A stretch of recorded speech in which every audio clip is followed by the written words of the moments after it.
Hello students, कैसे हो। आज हम जो चैप्टर स्टार्ट करने वाले हैं वो चैप्टर है द सेल। तो इस चैप्टर में हम सेल के बारे में पढ़ेंगे, सेल यानी कोशिका। तो सेल की जब हम स्टडी करते हैं तो मेनली दो टर्म्स हमारे ध्यान में आते हैं, दो टर्म्स यूज़ की जाती है इस चैप्टर की स्टडी के लिए। कौन कौन सी? एक को तो हम सेल बायोलॉजी के नाम से जानते हैं, सेल बायोलॉजी, और सेकंड हम टर्म यूज़ करते हैं साइटोलॉजी। दोनों टर्म्स का मीनिंग है स्टडी ऑफ सेल। दोनों ही जो ब्रांच हैं बायोलॉजी की, इनमें स्टडी हम सेल की ही करते हैं। बट फिर डिफरेंस क्या है दोनों में? जब सेल की ही स्टडी करनी है तो दोनों अलग अलग टर्म्स देने की क्या ज़रूरत थी, कहाँ रिक्वायरमेंट आई? तो देखो दोनों टर्म्स का मीनिंग क्या है। ये बायोलॉजी की वो ब्रांच है, the branch of biology, the branch of biology in which we study about structure, function and reproduction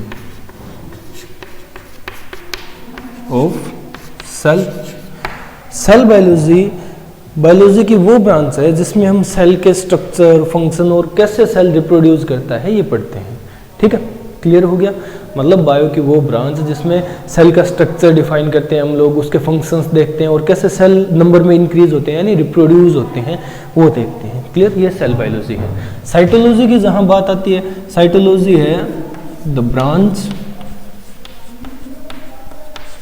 of biology in which we study about the structure of cell,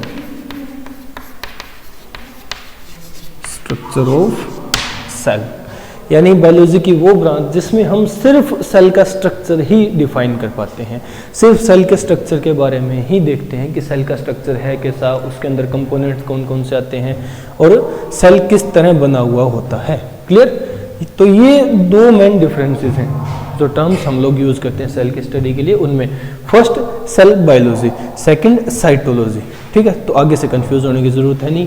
अब समझने की बात यह है कि हमारे बुक में जो चैप्टर दिया हुआ है उसमें एक्चुअली हम लोगों ने स्टडी किया है सेल का स्ट्रक्चर। तो हम लोग क्या पढ़ने वाले हैं? साइटोलॉजी। सेल बायोलॉजी नहीं, साइटोलॉजी पढ़ने वाले हैं, सिर्फ सेल का स्ट्रक्चर डिस्कस करने वाले हैं हमारे चैप्टर में। क्लियर है। तो साइटोलॉजी की शुरुआत करते हैं। स्टार्टिंग कहाँ से हुई थी साइटोलॉजी की, ये देखनी है हमें। साइटोलॉजी समझ तो गए, जहां हम सिर्फ सेल के स्ट्रक्चर को डिस्कस करने वाले हैं, वो बायोलॉजी की ब्रांच। तो साइटोलॉजी की स्टार्टिंग हुई, टर्म साइटोलॉजी दी, term cytology was given by, cytology term दी किसने थी? तो टर्म साइटोलॉजी दी थी, एक साइंटिस्ट आते हैं हर्टविग नाम के एक साइंटिस्ट ने टर्म साइटोलॉजी इंट्रोड्यूस करवाई थी। सबसे पहले साइटोलॉजी टर्म का यूज हर्टविग ने किया था। क्लियर है। अब ये पर्टिकुलर ब्रांच है बायोलॉजी की, तो ब्रांच का कोई ना कोई फादर भी होगा। तो फादर कौन है साइटोलॉजी का? Father of cytology, father of cytology. तो साइटोलॉजी के फादर हैं sir Robert Hooke, Robert Hooke. इन्हें तुम लोग जानते भी होंगे, जिन्हें सेल की डिस्कवरी का श्रेय दिया जाता है। ठीक है, ऑनर दिया जाता है, क्योंकि इन्होंने ही सबसे पहले सेल ऑब्जर्व किया था। क्लियर है, अपने बनाए हुए माइक्रोस्कोप के द्वारा। समझ गए, ये थे रॉबर्ट हुक, इन्हें साइटोलॉजी का फादर माना जाता है। बट ये साइटोलॉजी वो है जहां से स्टार्टिंग हुई थी, मतलब इनिशियल फेज है इस सेल स्ट्रक्चर की स्टडी का, जहां सबसे पहले पता चला कि ऐसा एक छोटा सा कंपोनेंट टाइप स्ट्रक्चर होता है जिसे सेल नाम दे दिया गया। ठीक है, बट अभी जो हम लोग स्ट्रक्चर या साइटोलॉजी पढ़ते हैं, सेल का स्ट्रक्चर पढ़ते हैं, ये बहुत कॉम्प्लेक्स स्ट्रक्चर है। और अब साइटोलॉजी की ऐसी फेज आ गई है जिसे हम लोग मॉडर्न साइटोलॉजी के नाम से जानते हैं। तो मॉडर्न साइटोलॉजी के फादर कौन है? फादर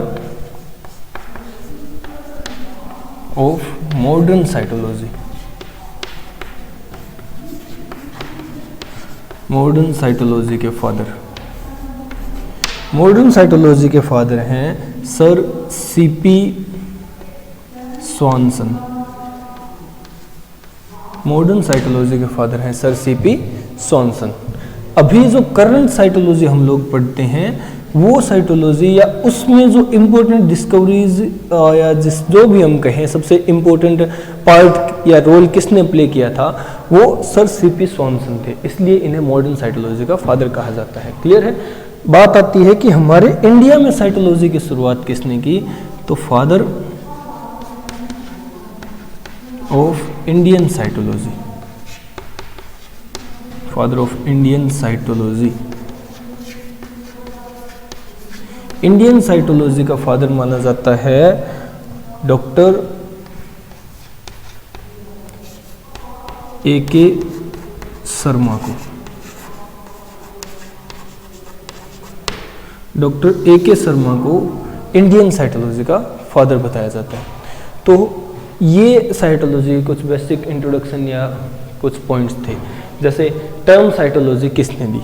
टर्म साइटोलॉजी एक साइंटिस्ट हुए हैं हर्टविग, उन्होंने इंट्रोड्यूस करवाई थी। फिर साइटोलॉजी के फादर, तो इनिशियल फेज में साइटोलॉजी जो थी उसके फादर माने जाते हैं रॉबर्ट हुक, जिन्होंने सेल डिस्कवर किया था। ठीक है, यही रीज़न है कि उन्हें साइटोलॉजी का फादर कहा जाता है। फिर अब जो हम लोग करंट टाइम पीरियड में जो साइटोलॉजी पढ़ रहे हैं, उस साइटोलॉजी का फादर माना जाता है सर सीपी स्वानसन को। क्लियर हो गया ये भी पॉइंट। फिर इंडिया में स्टार्टिंग किसने की? सेल के स्ट्रक्चर की स्टडी की, यानी साइटोलॉजी की। तो इंडियन फादर हैं doctor A K. Sharma.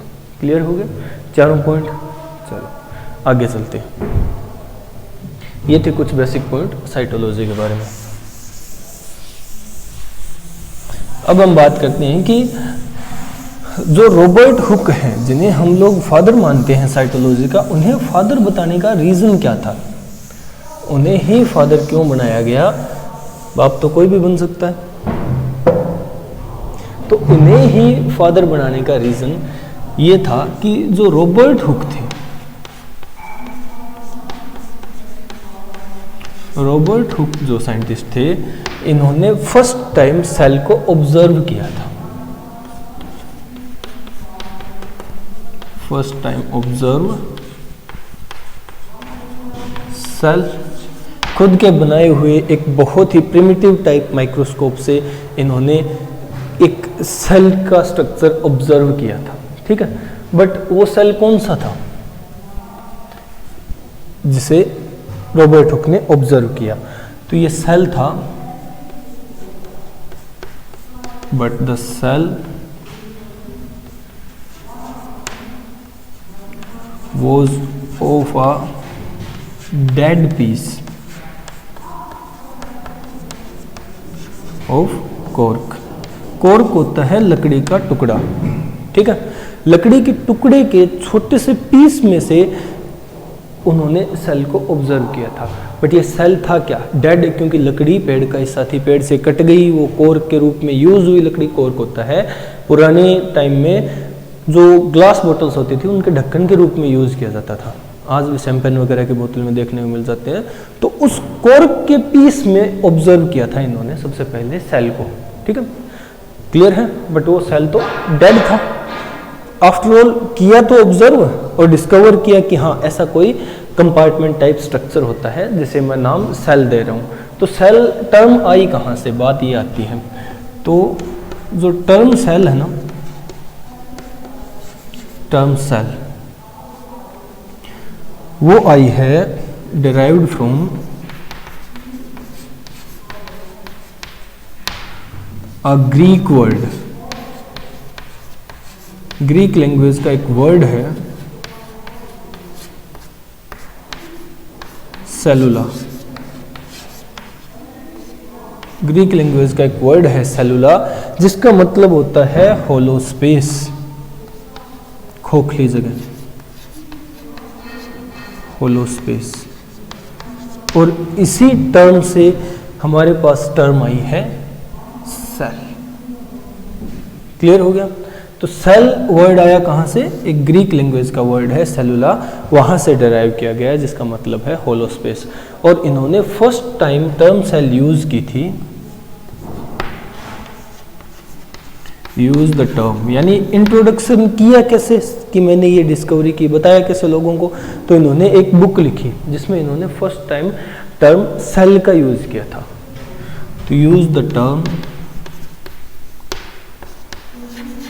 Cell for first time in his book. और वो बुक कौन सी थी? वो बुक थी माइक्रोग्राफिया। माइक्रोग्राफिया नाम की बुक में इन्होंने सबसे पहले टर्म सेल का यूज किया था। क्लियर है? माइक्रोग्राफिया नाम की एक बुक लिखी थी जिसमें सर रॉबर्ट हुक ने सबसे पहले टर्म सेल इंट्रोड्यूस करवाई थी या टर्म सेल का यूज किया था, और लोगों को बताया था कि मैंने ऐसे ऐसे एक डेड पीस ऑफ कॉर्क में एक छोटे छोटे कंपार्टमेंट लाइक स्ट्रक्चर्स ऑब्जर्व किए हैं, देखे हैं, जिन्हें मैं ग्रीक लैंग्वेज के हिसाब से सेलुला बोलता हूँ। वहीं से चल करके हमारी टर्म सेल आई है। ठीक है? क्लियर हो गया? कोई दिक्कत? चलो अब आगे चलते हैं। ये तो रॉबर्ट हुक की डिस्कवरी थी जिसकी वजह से उन्हें फादर बताया जाता है, समझ गए? बट रॉबर्ट हुक ने जो सेल डिस्कवर किया वो डेड था, डेड पीस ऑफ कॉर्क का सेल था, तो डेड सेल ही था। ठीक है? तो सबसे पहले लिविंग सेल कैसे डिस्कवर हुआ और किसने किया, बात आती है वो। तो हम लोग देखते हैं फर्स्ट टाइम लिविंग सेल किसने डिस्कवर किया था। ये तो थे Robert Hooke, father of cytology, जिन्होंने फर्स्ट टाइम सेल ऑब्जर्व किया था, डिस्कवर किया था। बट वो डेड सेल था। तो हम देखते हैं लिविंग सेल। जब लिविंग सेल की बात आती है तो एक साइंटिस्ट का नाम आता है Anton von ल्यूइनहुक।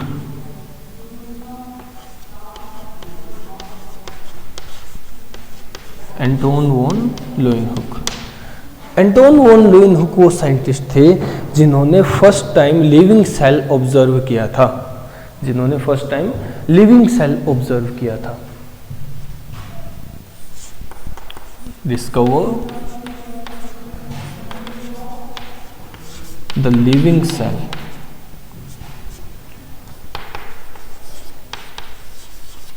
For the first time.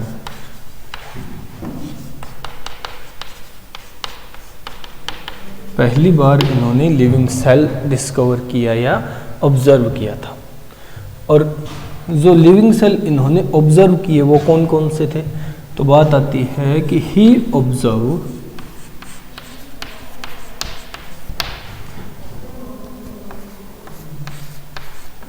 Protista,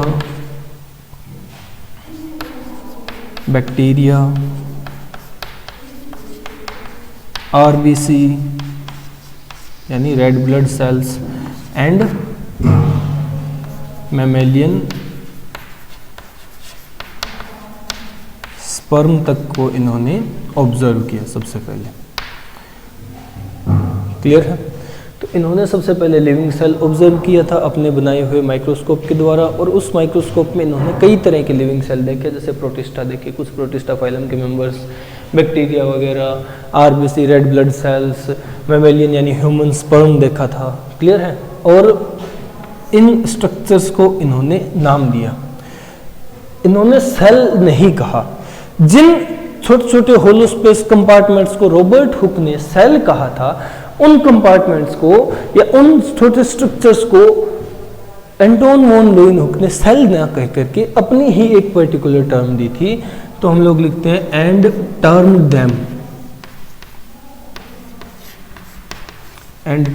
them as एनिमलक्यूल, और उन्हें टर्म दी एनिमलक्यूल नाम से। उन्हें कहा एनिमलक्यूल। कि ये छोटे छोटे एनिमलक्यूल हैं। एनिमलक्यूल का एस्पेक्ट इन्होंने बताया था कि छोटे एनिमल के छोटे छोटे पार्ट, छोटे छोटे स्ट्रक्चर्स, ठीक है, एक्चुअल में हैं भी एनिमल्स के ही पार्ट्स, बट है ये सेल। ये term animalcule Anton von Leeuwenhoek की इंट्रोड्यूस की गई टर्म है। क्लियर है? तो first time dead cell discover किया था रॉबर्ट हुक ने, और जो पहला सेल था जिसकी डिस्कवरी हुई, क्लियर है, वो एक डेड पीस ऑफ कॉर्क का सेल था। फिर लिविंग सेल की बात आती है। लिविंग सेल की बात या लिविंग सेल डिस्कवर किया था एंटोन वॉन ल्यूइनहुक ने, और उसने कई सारे लिविंग सेल्स डिस्कवर किए और उनको एक पर्टिकुलर टर्म दी जिसे हम लोग एनिमलक्यूल के नाम से जानते हैं। तो ये हुई सेल की डिस्कवरी की बात, लिविंग और डेड। फिर आगे चलते हैं हम लोग और देखते हैं कि सेल की डिस्कवरी होगी, cell organelle particular step by step अलग अलग साइंटिस्ट आए और वो डिस्कवर करते रहे और टर्मिनोलॉजी यूज होती रही। ऐसे चलते चलते सेल की न्यूक्लियस की डिस्कवरी कहाँ हुई, बात आती है ये न्यूक्लियस की डिस्कवरी किसने की थी। तो एक साइंटिस्ट आते हैं रॉबर्ट ब्राउन नाम के, रॉबर्ट ब्राउन। और रॉबर्ट ब्राउन ही वो साइंटिस्ट थे जिन्होंने सबसे पहले न्यूक्लियस डिस्कवर किया था। Discover nucleus.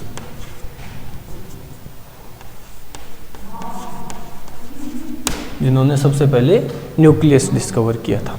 तो न्यूक्लियस की डिस्कवरी का जो श्रेय है वो जाता है सर रॉबर्ट ब्राउन को। क्लियर हो गया?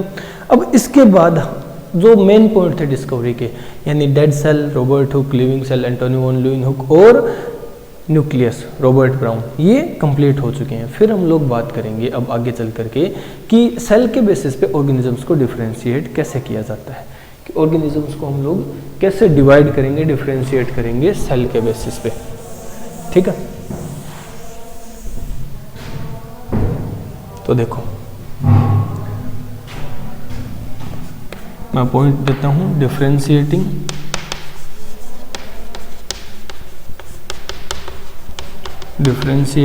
organisms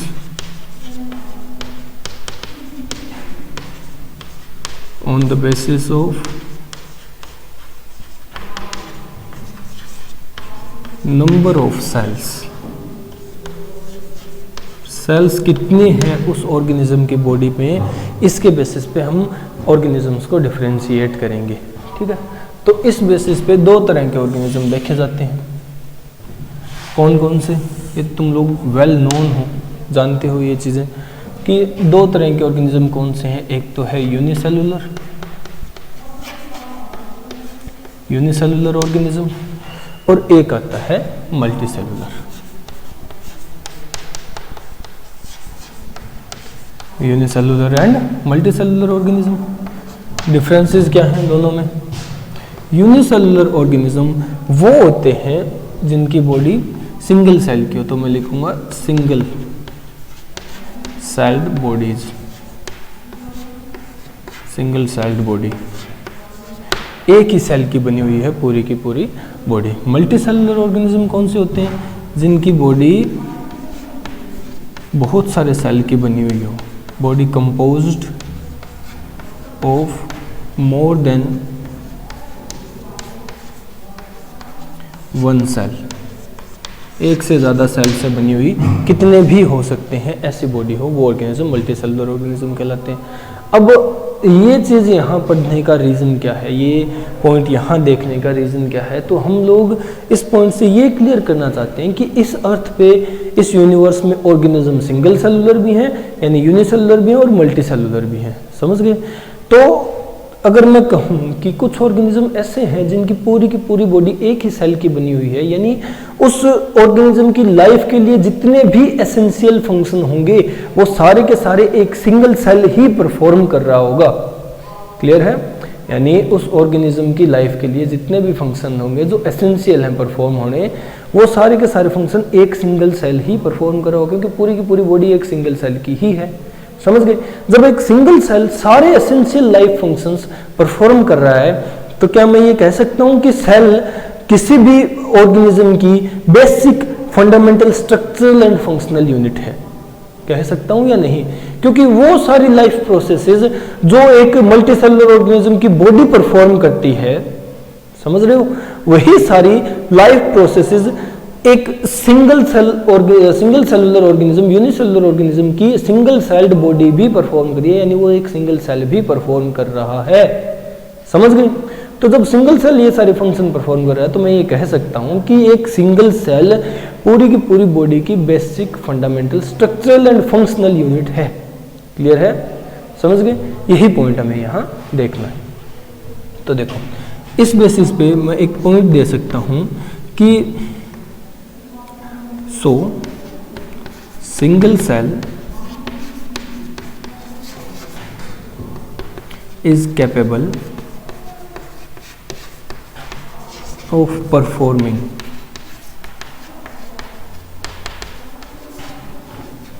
all essential life functions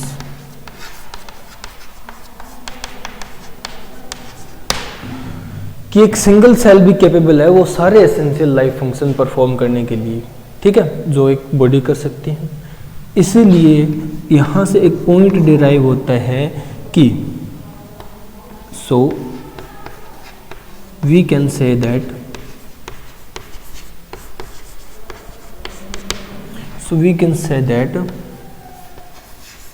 cell is the basic fundamental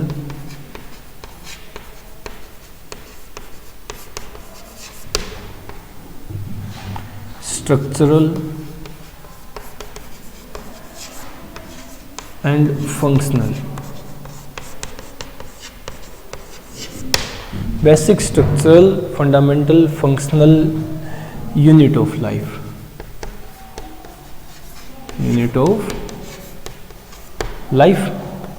clear हो गया कि सेल की जो डेफिनेशन है, सेल को जो डिफाइन किया जाता है एक सिंगल टर्म में, एक पर्टिकुलर एक डेफिनेशन में, वो कैसे डिराइव हुई है? वो इसी चीज से डिराइव हुई है कि ऑर्गेनिज्म दो तरह के देखने को मिलते हैं, यूनिसेलुलर और मल्टी सेलुलर।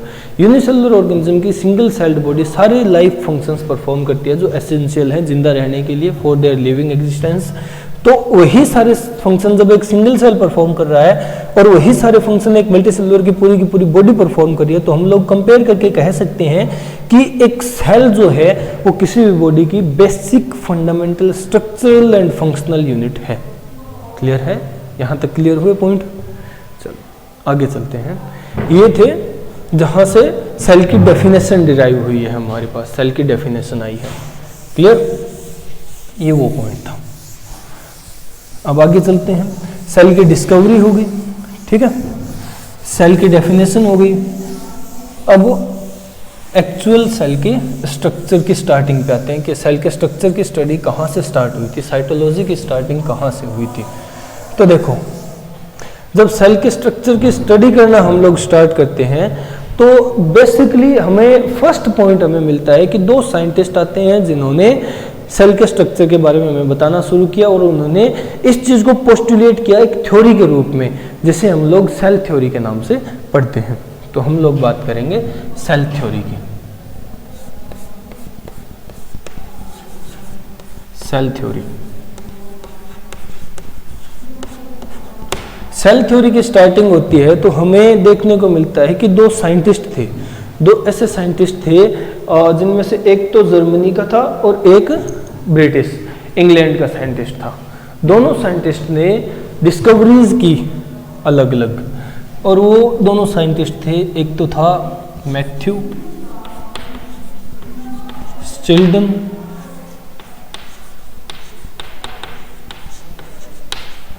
एंड थियोडोर स्वान। दो साइंटिस्ट थे, ठीक है। इन्होंने जॉइंटली एक साथ प्रपोज की थी सेल थ्योरी, या सेल थ्योरी के पोस्टुलेट इन दोनों ने एक साथ मिलकर के प्रपोज किए थे। क्लियर है? ये दोनों साइंटिस्ट अलग अलग टाइम पे डिस्कवरीज करते हैं। जैसे मैथ्यू स्टिल्डन तो करता है इन 1838 और थियोडोर स्वान की डिस्कवरीज हैं 18 39 की। क्लियर है? दोनों अलग अलग टाइम पे डिस्कवरीज करते हैं बट थ्योरी एक साथ देते हैं। ये कौन था? Matthias Schleiden. और थियोडोर स्वान कौन था? ये डिस्कस कर लेते हैं। मैथ्यूस चिल्ड्रन एक जर्मन बोटनिस्ट था, जर्मनी का बोटनिस्ट था। बोटनिस्ट यानी जो प्लांट्स की स्टडी करता हो, ठीक है। और थियोडोर स्वान था ब्रिटिश जूलॉजिस्ट, जो एनिमल्स की स्टडी करता हो, ठीक है। इन दोनों ने क्या डिस्कवर किया था और क्या पोस्टुलेट दिए थे जिससे सेल थ्योरी डिराइव हुई है? तो देखो, ये दोनों बताते हैं। पहले हम मैथ्यूस चिल्ड्रन की बात सुन लेते हैं। मैथ्यूस चिल्ड्रन कहता है कि इसने डिस्कवर की थी या स्टडी की थी, study different plants, study different plants and reports the presence of cell wall and structure of different plant tissue।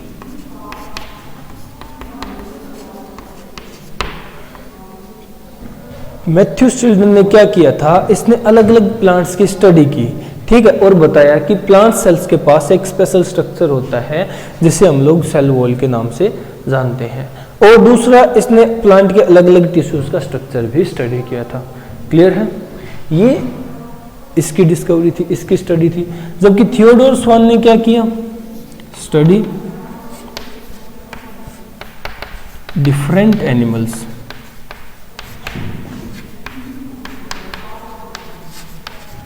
different animals and reports the presence of a membranous structure called cell membrane.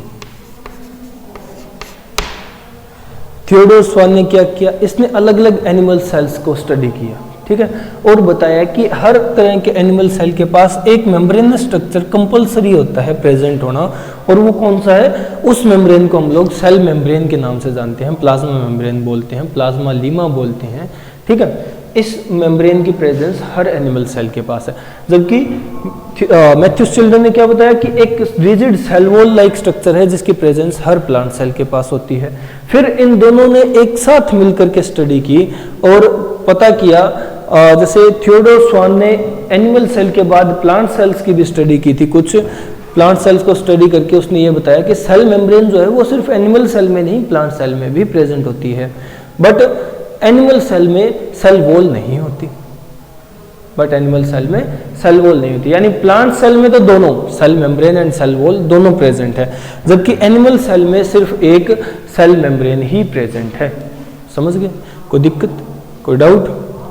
चलो अब देखो, ये है जो इन्होंने study किए वो points. तो यहाँ से फिर इन्होंने सेल थ्योरी प्रपोज की थी। ये पॉइंट्स क्लियर हो गए। अब आगे चलते हैं कि इन्होंने जो सेल थ्योरी दी थी उसके एक्चुअल पॉइंट्स हैं क्या, ठीक है। तो देखो, ये पॉइंट्स डिस्कस करने के बाद हम लोग नोट डाउन करेंगे कि both Matthias Schleiden and Theodore Schwann, both of them jointly proposed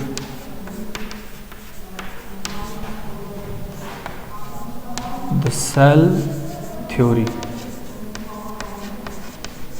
इन दोनों ने इकट्ठे या एक साथ मिलकर के सेल थ्योरी प्रपोज की, और सेल थ्योरी के जो पॉइंट्स हैं वो इस तरह बताए जाते हैं कि इन्होंने बताया था all living organisms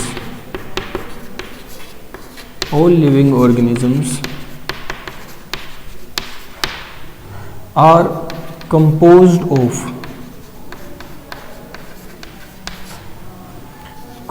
of cell and its products। इन्होंने क्या बताया कि इस अर्थ पे जितने भी ऑर्गेनिजम्स हैं, लिविंग हैं, चाहे वो बाद में उनकी डेथ हो जाए, चाहे डेड हो जाए, उन सब के पास सेल है। ठीक है, वो सारे सेल से मिलकर के बने हुए हैं, सेल और सेल के प्रोडक्ट से मिलकर के बने हुए हैं। ठीक है, क्लियर। ये इनकी सेल थ्योरी का मेन पॉइंट था, इन्होंने यही बताया। इस बेसिस पे बात आती है, पॉइंट ये दिया जाता है कि cell is the basic structural, functional and fundamental unit of life. Clear है। तो इन लोगों ने जो प्रपोज की थी सेल थ्योरी, उसमें ये पॉइंट इंपॉर्टेंट था सबसे। ठीक है, कि सारे लिविंग ऑर्गेनिजम्स सेल और उसके प्रोडक्ट से मिलकर के बने हुए हैं। क्लियर है। बट कुछ साइंटिस्ट थे जिन्होंने फिर इनकी सेल थ्योरी को नकार दिया, बट रिजेक्टेड, या मैं कहूं failed to explain the origin of cell. इन्होंने ये तो बता दिया था कि हर ऑर्गेनिज्म की बॉडी सेल की बनी हुई है, सेल से मिलकर के बनी हुई है, बट ये नहीं बता पाए थे कि सेल आया कहाँ से, स्टार्टिंग कहाँ से हुई थी, कि सेल खुद कहाँ से आया। जब इन्होंने ये सेल थ्योरी प्रपोज की कि cell basic structural fundamental unit है लाइफ की, और हर ऑर्गेनिज्म की बॉडी सेल और उसके प्रोडक्ट से मिलकर के बनी हुई है, तो कुछ साइंटिस्ट ने क्वेश्चन किया कि भाई सेल कहाँ से आया कहाँ से सेल, तो वो ये लोग नहीं बता पाए, इसलिए इनकी सेल थ्योरी हो गई रिजेक्ट। क्लियर है, इसलिए इनकी सेल थ्योरी रिजेक्ट हो गई। फिर कुछ टाइम बाद एक साइंटिस्ट आता है, ठीक है, वो साइंटिस्ट इसी सेल थ्योरी को दोबारा उठाता है और इसे कंप्लीट करता है, जिसे हम लोग आज तक पढ़ते आ रहे हैं। क्योंकि जिस चीज की कमी इनकी सेल थ्योरी में रह गई थी, यानी कि सेल कहां से आया ये बता नहीं पाए थे, वो चीज वो कंप्लीट करता है, वो बता देता है, और इस तरह सेल थ्योरी कंप्लीट होती है, जो आज भी हमारे पास एज इट इज है स्टडी करने के लिए। क्लियर है। तो वो साइंटिस्ट क्या था और उसने क्या बताया वो हम लोग देखेंगे। चलो, ये थी सेल थ्योरी थियोडोर स्वान और मैथ्यू चिल्ड्रन की, बट रिजेक्ट होगी।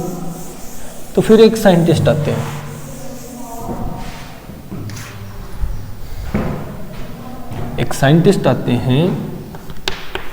इन 1855, रूडोल्फ विर्चो।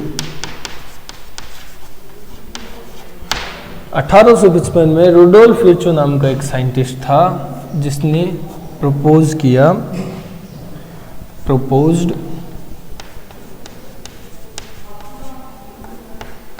क्या प्रपोज किया, इन्होंने जो प्रपोज की थी उसे हम लोग एक पर्टिकुलर नाम देते हैं cell lineage theory. Cell lineage theory propose की थी रूडोल्फ विर्चो ने। सेल लीनिएज थ्योरी में रूडोल्फ विर्चो ने क्या बताया? सेल लीनिएज थ्योरी में रूडोल्फ विर्चो ने बताया कि ओमनिस सेलुला ई सेलुला, ओमनिस सेलुला ई सेलुला। अब इसका मीनिंग क्या है? ओमनिस सेलुला ई सेलुला क्या होता है? सेल लीनिएज थ्योरी दे दी मैंने, सेल लीनिएज थ्योरी बता दी, पर तुम्हारे घंटा पल्ले नहीं पड़ी। रीजन कि ये लैंग्वेज हमें नहीं आती। ओमनिस सेलुला ई सेलुला क्या माया है, क्या मतलब है इस चीज का? तो वो चीज समझो कि ओमनिस सेलुला ई सेलुला का मीनिंग होता है the cell arise from pre existing cell arise from the pre existing cell, कि कोई भी सेल है ना वो उससे पहले प्रेजेंट सेल से बना है, ठीक है। यानी कोई एक सेल है वो किस से बना है, यही तो पॉइंट था जो वो थियोडोर स्वान और मैथ्यू शिल्डन एक्सप्लेन नहीं कर पाए थे। तो उस चीज को एक्सप्लेन इसने किया कि कोई भी सेल है वो उससे पहले प्रेजेंट सेल से बना है। अब पूछेंगे पहले वाला, तो वो उससे पहले, वो उससे पहले, बस यही गोली दी थी इसने कि सेल हमेशा अपने प्री एग्जिस्टिंग सेल से मिलकर के बना हुआ होता है, ओमनिस सेलुला ई सेलुला, ठीक है। और ये बात मानी भी गई, लोगों ने मानी भी और सही भी है एक्चुअल में, तो क्योंकि सेल अराइज होते हैं अपने प्री एग्जिस्टिंग सेल से ही। क्लियर है, समझ गए। तो देखो ये इस पॉइंट के मिलने के बाद ये पॉइंट सेल थ्योरी के साथ जब जोड़ा गया तब जाकर के सेल थ्योरी कंप्लीट होती है और जिसे हम लोग आज एट प्रेजेंट पढ़ते हैं। अब ये सेल थ्योरी जो प्रेजेंट सेल थ्योरी है ये दी गई थी 3 साइंटिस्ट के द्वारा, थियोडोर स्वान, मैथ्यू शिल्डन और रुडोल्फ विर्चो, और इन तीनों को इस सेल थ्योरी के लिए बाद में नोबेल प्राइज भी दिया गया। क्लियर है। तो अब सेल थ्योरी में तीनों पॉइंट क्या आए हैं, सॉरी दोनों पॉइंट क्या आए हैं तीनों साइंटिस्ट ने जो दिए वो हम लोग देख लेते हैं। कंप्लीट सेल थ्योरी है क्या, तो देखो सेल थ्योरी जो एक्चुअल में है उसमें 2 पॉइंट्स आते हैं। पहला कि all living organisms composed of cells and its products, cell और उसके प्रोडक्ट से मिलकर के बने हुए हैं सेल, कोई भी लिविंग ऑर्गेनिज्म, सॉरी। सेकंड कि cells arise from pre existing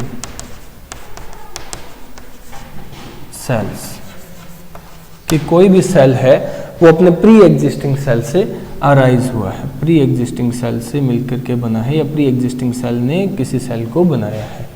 clear है, समझ गए। तो यहाँ सेल थ्योरी होती है कंप्लीट।